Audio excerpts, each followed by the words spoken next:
Yo, what's good, YouTube? It's your boy Bitcoin Darth Star. I'm here to give you educational that for my generation, Gen Z, millennials, it might be too late. We need to get our stuff together and govern ourselves. Our government seems to be being a circus out there, as you can see. That it's just a circus, and we need to take hold of our own ability to take on our own finances, and I believe this is the way. Bitcoin, I want to be a vessel and show you guys this. I don't want to talk too much, but this is the first video. Let's go ahead and get. This is Matthew Cratter from Bitcoin University, and today I want to talk about how you're running out of time when it comes to sovereign Bitcoin usage. Today it's still fairly easy for people in developed countries to exchange their dirty fiat for Bitcoin. You just open up an account in an exchange or on an app, you add some fiat money, you buy Bitcoin, and then you withdraw it to a hardware wallet like a Cold Card or a Blockstream Jade and put it into what's called cold storage. But I don't think it's always going to be this easy, and we're going to talk about many of the telltale signs in this video. All of the central banks of the world, and especially the Fed, are going to need to print massive amounts of new money over the next few years in order to avoid government defaults on debt. The governments of the world also need dumb people, many of whom also happen to even be fiat millionaires or even fiat billionaires. They need dumb people to hold fiat money and government bonds while they inflate away the fiat currency. Someone has to hold this debt. One way to achieve this is to make it more difficult to exit the fiat system entirely. And this is why FDR confiscated all Americans' gold before he massively devalued the US dollar in 1934. We've talked about Executive Order 6102 many times, but I don't think a lot of people really realize what was going on, so I just want to read this briefly. Executive Order 6102 required all persons to deliver on or before May 1st, 1933, all but a small amount of gold coin, gold bullion, and gold certificates owned by them to the Fed in exchange for $20.67 per troy ounce. So the U.S. government basically bought all this gold from people. And then what did they do just 6 months later? The 1934 Gold Reserve Act subsequently changed the statutory gold content of the U.S. dollar from $20.60 per ounce to $35 an ounce. And here's the really important phrase, and this is from that Wikipedia article. While this might be seen to some as a move that increased the value of gold, what it actually did was merely devalued the U.S. dollar so that less gold was required to back the U.S. currency, and the Fed was free to print more paper money. This is exactly what the U.S. had to do back when it was on the gold standard. Now it's much more easy for them to print money, issue more government debt, use that printed money to buy. So basically, real quick, like, you played the game right, you did everything right, you played the rules right, and then your government's like, hey, we need you guys to turn your gold for the best interest for the government. Back then you're like, oh yeah, let's go ahead and do that. You turn yours in. Not everyone did it, and the ones that didn't do it, they came up, their money went up. But then if you still want that same amount of gold, you had to pay extra for it, which you had, and which you did your hard-earned money playing the game right. So that's, just take that for example. The government debt with. And so this was the kind of the old-fashioned way of history kind of repeats itself, but in a different way. They'll finesse you. Closing the exits and boiling the frogs. But it's going to be quite different for Bitcoin, as we are going to see. But make no mistake, I think we are being slowly boiled. Here's how the exits are starting to close in 2023. We can feel that now, slowly being boiled. Inflation's going up. Costco, I went and bought some chicken, and everything, at the time I bought it of the year, it was like $16. Now it slowly creeped up to, then it was like $18, but it slowly creeped up to $20 now for that same bag of chicken. I still gotta get it because it's like, what can I do? You know what I mean? So we're slowly bullying us. That's why I keep, and Bitcoin is the way to stop for being boiled. But first, before I discuss that, if you're finding this video helpful so far, I just ask you, hit the subscribe button. That really helps out the channel.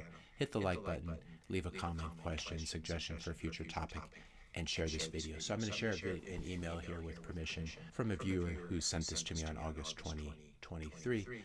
quote, and this is a quote from the email, not sure if you're aware, but from this month, the big four Australian banks, I'm Australian, have announced that we can only transfer $10,000 of our money per month. I don't know if that's 10,000 US dollars or 10,000 Australian dollars, $10,000 per month to crypto exchanges. Ostensibly, this is to quote unquote protect us from fraud, but of course, we know the real reason is that they must be worried about the massive outflows that may soon be coming to Bitcoin. What is your take on this? Perhaps you could do a video on it. I think that's exactly what they're concerned about, these massive outflows. We're seeing this a little bit in the US as well. This was discussed and argued about, but it appears that Coinbase was limiting Bitcoin withdrawals to $5,000 per week. It's not clear whether they do this to everyone. Coinbase denied it in certain places. Why is everyone trying to control our money? We work hard for it, but then when it's time to play the game with the money, then they put rules on your money. But to get it, they put rules on it. When are the rules going to stop? When are you going to quit putting all these rules on us like we still little kids and shit? People are dying out there. A lot of things are happening to people out there. People need their finances.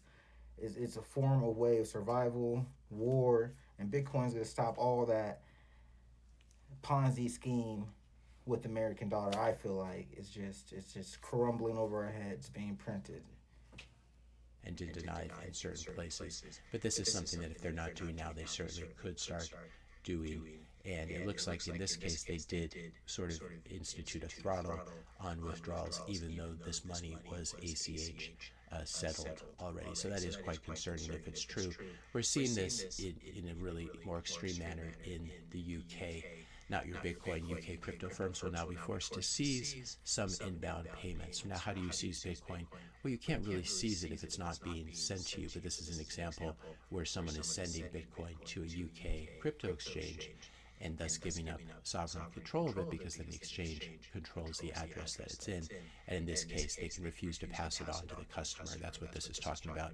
Brits who receive money in digital wallets on crypto exchanges may now have their funds seized if they can't provide evidence about the sender's identity and the purpose of the payment following the introduction of new rules by the Financial Conduct Authority, the FCA. We're seeing this on a CoinJar.com support article about the travel rule. And the travel rule, it says, from September 1st, 2023, new regulations referred to as the travel rule have taken effect. They've been designed to strengthen the security and integrity of cryptocurrency transactions. Yeah, right. That's exactly what it's doing. While combating money laundering and terrorism financing. Terrorists do not use Bitcoin to finance things. There was that retraction by the Wall Street Journal saying they used hundreds of millions of dollars when it turned out to be a very small amount, $10,000 or $20,000.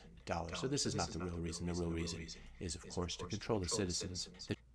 Fake news, usually they just hype up things and stuff like this. It's sad. You got to find your tribe.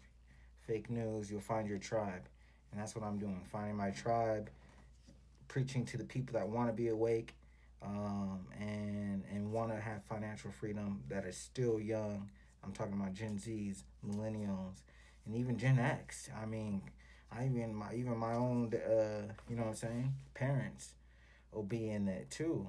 Just really anyone. Bitcoin is the savior. Start now. Travel rule is a recommendation from FATFA, of course, to increase transparency and accountability within the crypto industry. The implementation of the travel rule in the UK requires all cryptocurrency transfers in the UK to be accompanied by information about the sender and the recipient. This is extremely difficult or impossible to enforce when it comes to peer-to-peer transactions. But what this touches on is when you're sending Bitcoin or receiving Bitcoin from an exchange or a regulated entity or a corporation or something like this. How does the travel rule impact you, and what information will you need to provide? When you send or receive cryptocurrency, you will now be asked to provide the following details: whether the transfer is to yourself or someone else, information about the recipient or sender, including their name and in some cases their address, details about the recipient's or sender's wallet provider, for example, whether the wallet is provided by a cryptocurrency exchange or not. I believe that the UK travel rule actually makes perfect sense, because it's really sad to say that people of the UK simply cannot be trusted anymore. By contrast, UK politicians and regulators, they've always had the most spotless reputations, and I think we would all do well to emulate their moral uprightness and conform to their regulations. There's a long history of these people doing what's best for the country, and there definitely have never been any scandals of any sort. Here's another hint. I personally believe that you should never send Bitcoin to a UK resident's crypto exchange wallet. This is just a personal belief of mine. This is not financial or legal advice. Also, I personally think, and this is a privately held personal religious belief, that you should send it directly to the person's own self-custodial wallet that they control the keys to. Again, this is not legal advice or investment advice or any kind of tax advice or any kind of advice. It's just my personal religious belief that you should never send it directly to an exchange in the UK, but you should send it directly to a fresh address that someone has generated on their hardware wallet or on their otherwise self-custodial. AKA send it to their own personal wallet, which is AKA their own personal bank. Why send it to something else? He's saying send it to straight to the person you're sending to. If I wanted to send it to my cousin, why would I send it to Chase Bank, for example? Chase Bank, Bitcoin, something like, for example. Send it there, and then for him to go there or her to go there and grab the money. It's just like, no, Bitcoin is smooth just to send straight to you. No complications. You can't say you went through this problem, had this obstacle, the bank was closed, or the bank was closed for holidays, the bank was discriminating against you because of etc. etc. You're not going to run into any of that. It goes straight to your wallet. You're like, okay, cool, I got it, thank you. It only took about maybe an hour at the longest. But if I had Lightning, Bitcoin, it happened in Lightning. No more than 15 minutes. It should be faster than that, you know. Custodial wallet that they control the keys to. If you send Bitcoin to someone at a UK Bitcoin exchange or regulated app or corporation or bank or something like this, you're relying on that company, on that exchange, on that corporation to make sure that the Bitcoin then makes it to the individual and is credited to the individual's account. And the exchange may simply refuse to do this until you both have coughed up endless personal information. And if they don't like your politics, they may just decide to freeze and suspend your Bitcoin and keep it for themselves forever, or at least keep it for a very, very long time. Again, I'm not a lawyer, so be sure to seek legal advice and obey all laws everywhere and at all times. And remember, your elected representatives and regulators, as I said, are doing everything they can to protect you. You should not listen to Ben Franklin, that idiot who said, "They who can give up essential liberty to obtain a little temporary safety deserve neither liberty nor safety." I'm sure Franklin had no idea what he was talking about. Now, Bitcoin will probably never be outright banned in the US, the UK, Europe, Canada, Australia, New Zealand, etc. And authorities will be really happy to allow you to own a Bitcoin IOU like the coming BlackRock Spot Bitcoin ETF, since you'll be helping to build up a huge Bitcoin honeypot, BTC honeypot at Coinbase, which is going to be BlackRock's custodian. And the problem is that Bitcoin honeypot at Coinbase could someday be seized by the U.S. government in a 6102 type situation like we just talked about with the gold seizures of 1933 and 1934. Now, I think this is at least 5 years out. This is much more difficult to do in the U.S. given our constitutional protections, but those protections are rapidly being eroded. And it's certain that the Supreme Court, Congress, executive branch, no one stood up for the American people when FDR decided to steal their gold in 1933. So ultimately, the U.S. Constitution is a shitcoin. It does not protect you. What we need is cryptographic protection and security, which is what Bitcoin gives us when we hold it in a self-sovereign manner. So if you buy the BlackRock ETF, there's a chance that all that Bitcoin that's building up in Coinbase could someday be seized by the U.S. government. By the way, that would not be something that would hurt your wealth. That would actually make the self-custody Bitcoin that you own, that's not on Coinbase, that's not a BlackRock paper Bitcoin either, it would make that true Bitcoin that you're holding even more valuable and not less. What's the conclusion to all of this? If you want to be able to own and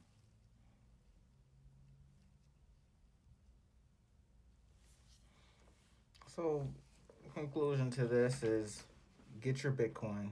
Start now. There is no late time. It's like, for instance, last year's money, I put money into it. Say, for instance, $5,000. Let's say $5,000. It was a little bit more, but not that much more. $5,000. Well, at the end of the year, at the same time, it's already doubled itself, almost tripled itself. That same, so it's like that 5,000 turned into 15. You know how much more at peace of mind I was at of paying my bills, handling the things I needed to handle, and not worrying about even building up on my Bitcoin at all. But now I'm back to let's build on Bitcoin. Let's build. Let's build. This is the retirement. I'm looking at this as a retirement and safety egg net. And if I do put money in there, at least I know I'm not losing like 2.4% each year off on my money. I'm actually gaining money, even doubling my money. Banks would never do that. And so that's what another thing I was like, wow, this is real. Just getting a taste of that pump and flying. I was like, wow, I wish I put more in. But now that I'm creating this channel, this awareness, I don't want anyone else in my generation to fall behind. Uh, Bitcoin Darth Star. I'm here. I, I'm Darth Star. I fell from the system. I used to be a good Jedi, a good 9 to 5 worker, a good listener, a good yes sir, yes ma'am. And I got played. I got every time when I played that game, and I only lost youth and impatience, and it's a trap. And so now I've turned to the dark side, aka the real side, and my name is Bitcoin Darth Star, and I am bringing awareness to the real money called Bitcoin. This is going to save us. I believe in having a little bit of both, but mainly trying to focus on having Bitcoin as your retirement fund. Right now, think of it as if you're 20 years old, 30 years old, 40 years old, even 50, you got a good 10 years to build a savings account with Bitcoin, and it will bless you for doing that. And if you don't, you won't get that time back, and you can't even move as fast as getting that money that you did get for if you did listen to yourself now. You couldn't even fathom trying to get that back. We keep holding on this fiat, we're gonna get played. So that's it for this video. If you guys like this type of content, go ahead and like and subscribe. We out. Join the nation. Bitcoin.